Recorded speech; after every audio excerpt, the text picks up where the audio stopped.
Monday evening ಇವತ್ತು ದೇವ್ರ ಸಾಮಾನೆಲ್ಲ ಕ್ಲೀನ್ ಮಾಡ್ಕೊಳ್ಳೋದಿತ್ತು. ಇವತ್ತೆಲ್ಲನೂ ಕ್ಲೀನ್ ಮಾಡ್ಕೊಳ್ತಾ ಇದ್ದೀವಿ. ಸಂಕ್ರಾಂತಿ ಹಬ್ಬ ಇತ್ತಲ್ವಾ, ಸೊ ಹಾಗಾಗಿ ಇವತ್ತು ಹಿಂದಿನ ದಿನ ನಾವು ಈ ಥರ ಕ್ಲೀನ್ ಮಾಡಿಕೊಂಡ್ರೆ ಹಬ್ಬದ ದಿನ ನಾವು ಆರಾಮಾಗಿ ಪೂಜೆ ಮಾಡೋದಕ್ಕೂ ಕೂಡ ಬೇಗನೆ ಮಾಡ್ಕೊಳ್ಬೋದು.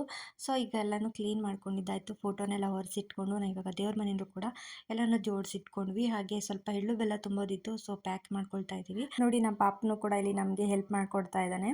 ಸೊ ಎಲ್ಲರೂ ಒಬ್ಬೊಬ್ರು ಒಂದೊಂದು ಕೆಲಸ ಮಾಡಿಕೊಟ್ಟು ನಾವು ಕೆಲಸನ ಮುಗಿಸ್ಕೊಳ್ತೀವಿ.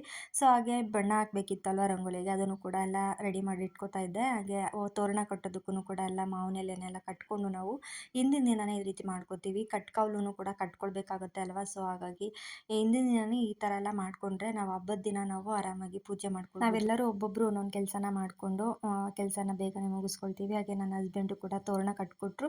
ನನ್ನ ತಂಗಿ ಒಳಗಡೆ ದೇವ್ರ ಮನೆಗೆಲ್ಲ ತೋರಣ ಎಲ್ಲ ಕಟ್ತಾ ಇದ್ದಾಳೆ. ಸೊ ಇವತ್ತೊಂದು ವಿಡಿಯೋ ಯೂಟ್ಯೂಬಲ್ಲೂ ಕೂಡ ಅಪ್ಲೋಡ್ ಮಾಡಿದ್ದೀನಿ. ಯಾರಿಗಾದರೂ ಇಂಟ್ರೆಸ್ಟ್ ಇದ್ದರೆ ಹೋಗಿ ಚೆಕ್ ಮಾಡಿ. ರಮ್ಯಾ ವ್ಲಾಗ್ಸ್ ಕನ್ನಡ ಅಂತ ಇದೆ. ಹಾಗೆ ನೈಲ್ ಪಾಲಿಶ್ ಎಲ್ಲ ಹಾಕ್ಕೊಂಡು ಇವತ್ತು ರೆಡಿ ಆಗ್ತಾ ಇದ್ದೀನಿ.